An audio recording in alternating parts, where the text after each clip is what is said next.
सूर्यदेव की जय हो, सूर्यदेव की जय हो। रविवार का दिन सूर्यदेव को समर्पित है। मानता है कि अगर रविवार के दिन सूर्यदेव की श्रद्धा पूर्वक पूजा अर्चना की जाए तो मनुष्य के जीवन में सुख समृद्धि और धन संपत्ति के कमी नहीं रहती है। साथ ही शत्रुओं से सुरक्षा भी होती है। सूर्यदेव का व्रत करने के साथ साथ अगर आप इनकी व्रत कथा सुनते हैं तो आपकी मनोकामना पूर्ण हो जाती है। तो चलिए पढ़ते हैं सूर्यदेव की व्रत कथा। प्राचीन काल की बात है। एक बुढ़िया थी जो नित्य नियम से रोज रविवार के दिन सूर्य उदय से पूर्व उठकर नित्य कर्मों से निवृत्त होकर अपने आंगन को गोबर से लिपती थी जिससे वो स्वच्छ हो सके। इसके बाद वो सूर्यदेव की पूजा अर्चना करती है। साथ ही रविवार के व्रत कथा भी सुनती है। इस दिन वो एक समय भोजन करती है और उससे पहले सूर्यदेव को भोग भी लगाती है। सूर्यदेव उस बुढ़िया से बहुत प्रसन्न होकर यह कारण कि उसे किसी भी तरह का कष्ट नहीं होना चाहिए। उस बुढ़िया पर सूर्य भगवान का बहुत कृपा था। जब उसकी पड़ोसन ने देखा कि बुढ़िया बहुत सुखी है तो उस पड़ोसिन ने बुढ़िया को सुखी देखकर जलने लगी। बुढ़िया के घर में गाय नहीं थी, इसलिए वो अपनी पड़ोसिन के अंगना से गोबर लियाती थी क्योंकि उसके यहाँ गाय बंधी रहती थी। पड़ोसिन ने बुढ़िया को परेशान करने के लिए कुछ सोचकर गाय को घर के अंदर बांध देती है। अगले रविवार को बुढ़िया को आंगन लिपने के लिए बुढ़िया को गोबर नहीं मिला। इसी के चलते उस दिन सूर्य देवता को भोग भी नहीं लगाई, साथ ही खुद भी भोजन नहीं किया और पूरे दिन भूखी प्यासी रह गई और फिर सो गई। सूर्य भगवान बुढ़िया को भूखे प्यासे सोते हुए देखकर सूर्य भगवान उस बुढ़िया के सपना में दर्शन देते हैं। सूर्य भगवान कहने लगे कि आज मेरे कारण तुम भूखी प्यासी सो गई, मैं तुम पर बहुत प्रसन्न हूँ। आज मैं तुम्हें एक गाय और बछड़ा वरदान देता हूँ। जब बुढ़िया सुबह सोकर उठी और दरवाज़ा खोलती है तो देखती है कि एक गाय और बछड़ा बांधा है। बुढ़िया गाय को देखकर हैरान रह गई। उसने गाय को चारा खिलाया और वही उसकी पड़ोसिन बुढ़िया के आंगन में बंधी सुंदर गाय और बछड़े को देखकर और ज़्यादा जलने लगी, उसे और अधिक जलने लगी। पड़ोसन ने उसकी गोबर के पास सोने का गोबर पारा देखा तो उसने गोबर को वहाँ से उठाकर अपनी गाय के गोबर के पास रख देती है। सोने के गोबर से पड़ोसिन कुछ ही दिनों में धनवान हो जाती है। कई दिन तक चलता रहा। कई दिनों तक बुढ़िया को सोने का गोबर के बारे में कुछ पता नहीं था। ऐसे में बुढ़िया पहले की तरह सूर्यदेव का व्रत करती रही, साथ ही कथा भी सुनती रही। इसके बाद जिस दिन सूर्यदेव को पड़ोसिन की चाल का पता चला तो तब उन्होंने तेज आंधी हवा चला दिया। तेज आंधी को देखकर बुढ़िया ने अपनी गाय को अंदर बांध दिया। अगले दिन जब बुढ़िया उठी तो उसने सोने का गोबर देखा, तब उसे बेहद खुशी हुआ। तब से लेकर आगे तक उसने गाय को घर के अंदर ही बांधा। कुछ दिनों में ही बुढ़िया बहुत धनी हो गई। बुढ़िया की सुखी और धनी देख कर पड़ोसिन और जलने लगी। पड़ोसिन ने अपने पति को समझा बुझाकर उससे नगर के राजा के पास भेजा। जब राजा ने उस सुंदर गाय को देखा तो वो बहुत खुश हुआ।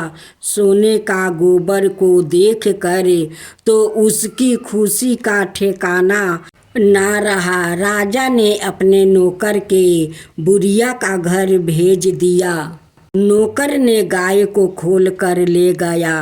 राजा ने बहुत खुश हुआ। सुबह जब राजा ने सोने का गोबर देखा तो उसके आश्चर्य का ठिकाना ना रहा।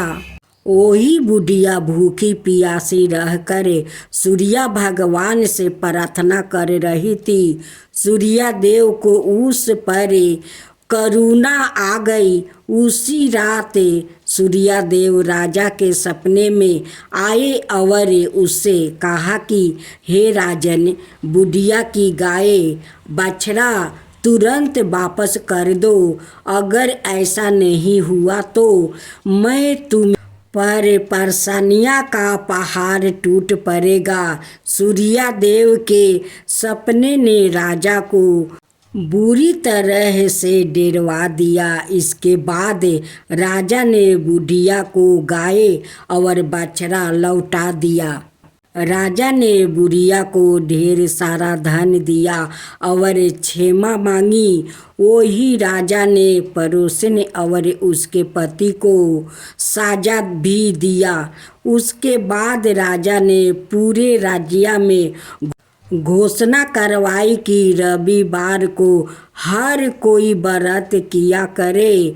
सूर्य देव का व्रत करने से व्याकृत धन धनाय से परिपूर्ण हो जाता है, साथ ही घर में खुशहाली भी आती है। यमराज भगवान की जय हो। यमराज भगवान की जय हो। एक महिला से यमराज ने कहा कि मैं तुम्हारे प्राण लेने आया हूँ। मैं तुम्हारा थोड़ा समय देता हूँ। अपनी किस्मत बदलने के लिए इस पुस्तक में जो चाहे लिख दो, वो ही हो जाएगा। महिला ने पुस्तक में देखा तो वह लिखा था, तुम्हारी सहेली को खजाना मिलने वाली है। इसके बाद क्या हुआ? एक महिला को यमराज मिले, लेकिन वो उन्हें पहचान नहीं सकी। उसने यमराज को पानी पिलाया। इसके बाद यमराज ने महिला से कहा कि मैं तुम्हारे प्राण लेने आया हूँ, लेकिन तुमने मुझे पानी पीने के लिए दिया, इस कारण मैं तुमसे खुश हूँ। तुम्हें एक अवसर देता हूँ, तुम अपना भाग्य बदल सकती हो। या कहकर यमराज ने एक पुस्तक महिला को दे दिया और कहा कि इस पुस्तक में तुम्हारे नाम का एक दृष्टि है। वहाँ तुम अपने लिए जो चाहती हो वो लिख सकती हो। जैसा लिखोगी वैसा ही होगा। महिला ने पुस्तक हाथ में ली और जैसे ही उसे खोला तो उसमें लिखा था कि तुम्हारी सहेली को खजाना मिलने वाला है। महिला ने वहाँ लिख दिया कि उसे खजाना ना मिले। अगला पोस्टर खोला तो उस पर लिखा था कि तुम्हारी पड़ोसी का पति राजा का मंत्री बनने वाला है। महिला ने वहाँ लिख दिया कि वो मंत्री ना बने, कुछ ही देर में उसे अपने नाम का पिष्ट मिला। वो खुद के लिए अच्छा अच्छा लिखने के लिए सोचने लगी, लेकिन जैसे ही वो लिखने वाली थी, यमराज ने पुस्तक के ली। यमराज ने महिला से कहा कि अब तुम्हारा समय खत्म हो गया है। तुम दूसरों का बुरा करने के चक्कर में खुद का भला नहीं कर सकती है। महिला को पछतावा होने लगा कि उसने सुनहरा अवसर खो दिया।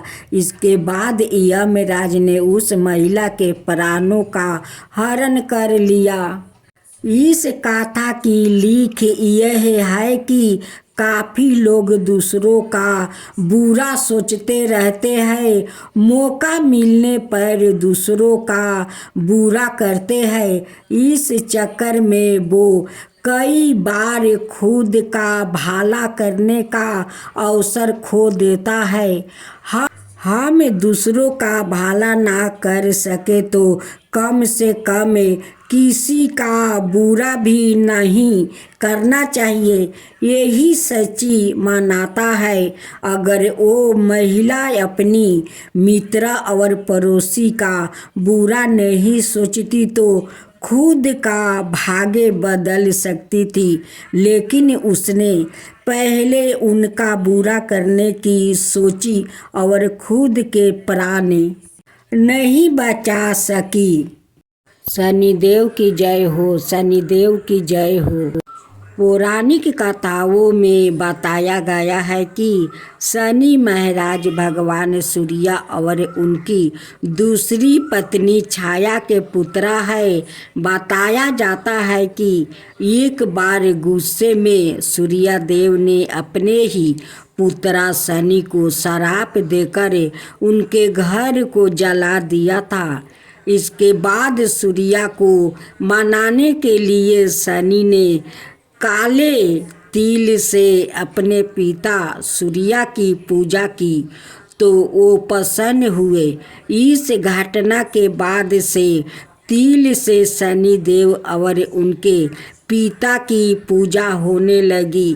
पौराणिक कथाओं के अनुसार ऐसा भी माना जाता है कि शनि देव को तिल से भय लगता है और अगर उनके सामने तिल रखा जाए तो उनका क्रोध शांत होता है। माना जाता है कि शनि देव पवन पुत्र हनुमान जी से भी बहुत डरते थे। इसलिए ऐसा कहा जाता है कि हनुमान जी के दर्शन और उनकी भक्ति करने से शनि के सभी दोष समाप्त हो जाते हैं। जो लोग हनुमान जी की नियमित रूप से पूजा करते हैं उन पर शनि की अग्रह दशा का खास प्रभाव नहीं पड़ता है। इसके साथ एक और घटना का वर्णन मिलता है, जिसके अनुसार जब दशानन रावण ने सभी देवताओं को बंदी बना लिया था तब उनमें से एक शनिदेव भी थे। त्रेता युग में जब हनुमान जी माता सीता से मिलकर और लंका दहन करके लौट रहे थे तब उन्होंने सभी देवताओं को लंकेश्वर के बंदी गृह से छुड़ा लिया था। जिसके बाद शनिदेव ने यह वरदान दिया कि जो भी कोई व्यक्ति पूरे मन से हनुमान जी की भक्ति करेगा उसे शनि का प्रकोप नहीं सताएगा। पौराणिक मान्यताओं के अनुसार शनि देव को पीपल से बहुत भय लगता है। इसलिए शनिवार को पीपल के पेड़ के नीचे सरसों के तेल का दीपक जलाने से शनिदेव प्रसन्न होते हैं। शास्त्रों में बताया गया है कि जो पीपलद मुनि का नाम जपेगा और पीपल की पूजा करेगा, उस पर शनि दशा का अधिक प्रभाव नहीं होगा। अच्छे अच्छे को अपनी लीला से सबको सिखाने वाले भगवान श्री कृष्णा को शनिदेव का इष्ट माना जाता है। मनाता है कि अपने इष्ट का एक दर्शन पाने को शनिदेव ने कोकिला नाम की एक अंधेरी गुफा में कठोर तपस्या की थी। तब शनिदेव के कठोर तप से प्रसन्न होकर श्री कृष्णा ने शनिदेव को कोयल का रूप में दर्शन दिए थे। तब शनिदेव ने कहा था कि वो अब से कृष्णा जी के भक्तों को परेशान नहीं करेंगे। शनि महाराज अपनी पत्नी से भय खाते हैं, इसलिए ज्योतिषी शास्त्र में शनि की दशा में शनि पत्नी का नाम मंत्र जपना भी शनि का एक उपाय माना गया है। ग्रहों में वर्णित कथाओं के अनुसार एक समय शनि पत्नी तिरुतु स्नान करके शनि महाराज के पास आई थी। अपने इष्ट देव श्री कृष्णा के ध्यान में लीन शनि महाराज ने पत्नी की ओर नहीं देखा था। क्रोध होकर पत्नी ने श्राप दे दिया। पिता सूर्यदेव के कहने पर शनिदेव को बचपन में एक बार सबके सिखाने के लिए शिव जी ने उन पर प्रहार किया था। शनिदेव इससे बेहोश हो गए तो पिता के मिनती करने पर शिव जी ने वापस उन्हें सही किया। तब से मनाता है कि शनिदेव शिव जी को अपना गुरु मान करे उनसे डरने लगे। इसलिए ज्योतिषी शास्त्रों में शनि की गोचर दृष्टि से बचने के लिए महादेव का वचन उनकी पूजा को अनिवार्य माना जाता है। भक्तजनों, अब हम लोग आरती सुनते हैं। जय जय शनि देवा, सामयंग विक्रम दृष्टि चतुर्भुजधारी, नीलंबर धारण नाथ गजा की असवारी। जय जय श्री शनिदेव, विकट मुटुक शिशिराजित दीपत है लीलारी, भक्तन की माला गले शोभित बिहारी। जय जय श्री शनिदेव। मोदक मिष्टन पान चढ़े है सुपारी, लोहा तिल तेल उर्दी महिषी अति प्यारी। जय जय श्री शनिदेव। देवदनु ऋषि मुनि सुमिरत नर नारी, विश्वनाथ धरत ध्यान शरण है तुम्हारी। जय जय श्री शनिदेव, भक्तन के हितकारी। जय जय जय शनिदेव।